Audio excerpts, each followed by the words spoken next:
दोस्तों नमस्कार, आप सभी स्टूडेंट का बहुत बहुत स्वागत है। आज मैं आपके लिए त्रैमासिक परीक्षा हिंदी भाषा का पूरा पेपर लेकर आ चुका हूं। ये है आपका पूरा कक्षा 10वीं का पेपर। दोस्तों यहां पर आप देख सकते हो त्रैमासिक परीक्षा का पूरा पेपर आपको मैं हल सहित बताऊंगा। एक भी क्वेश्चन आप लोगों को छोड़ना नहीं रहेगा। इस पूरे पेपर को हल सहित याद रखिएगा, आपके लिए बहुत ही बेस्ट साबित होगा ये आज का वीडियो।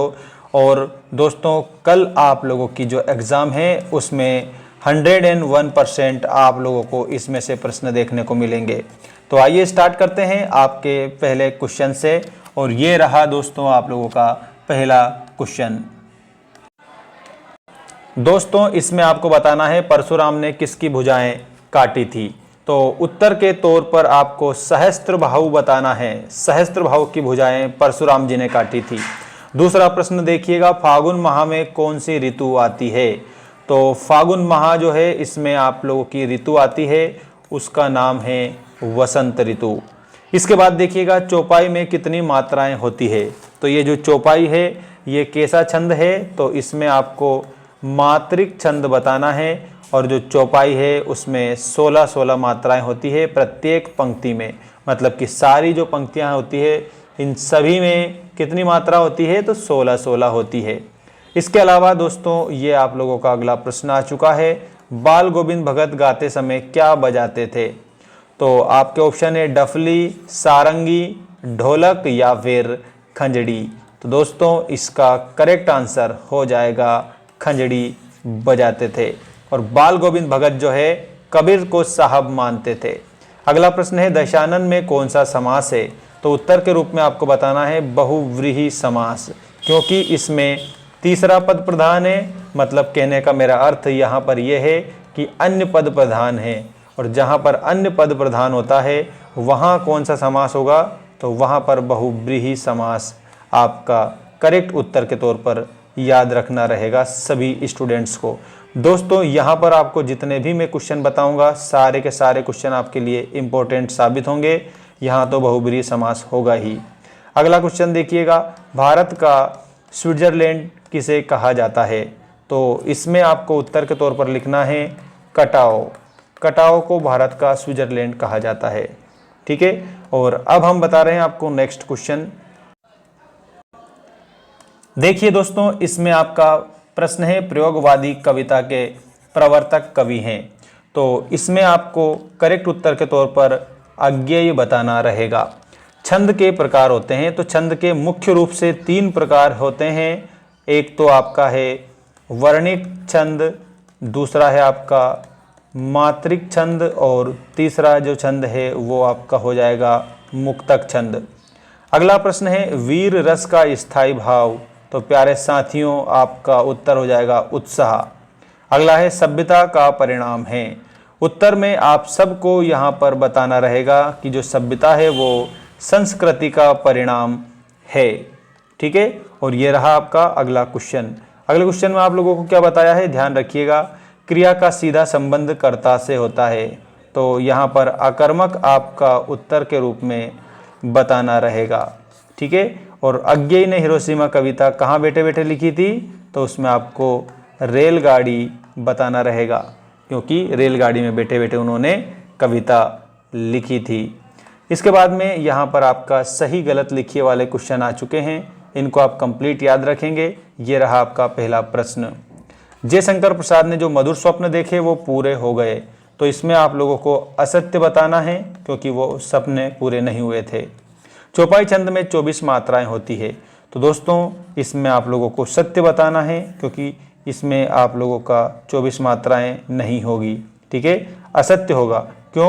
क्योंकि जो चौपाई है दोस्तों इसमें 16 मात्राएं होती है। जो दोहा होता है ना, दोहा में होती है 24 मात्राएं। ठीक है। और जो चौपाई होता है, चौपाई में होती है दोस्तों प्रत्येक पंक्ति में 16 मात्राएं। जैसे रामचरितमानस है, तो रामचरितमानस में चौपाइयाँ सबसे ज़्यादा दी गई है, याद रखना आप सभी। और रामचरितमानस की रचना तुलसीदास जी ने की थी। तो यहाँ पर आपका जो दूसरा प्रश्न है ये इसमें असत्य होगा, और पहला वाला आप लोगों का भी असत्य होगा। ठीक है। बाल गोविंद भगत अपनी खेती बाड़ी की पैदावार पहले कबीर मठ लेकर जाते थे।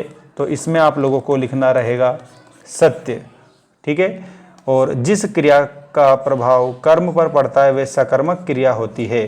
तो दोस्तों इसके उत्तर के रूप में आप लोगों को क्या लिखना है, यहाँ पर आप लोगों को सत्य बता देना रहेगा।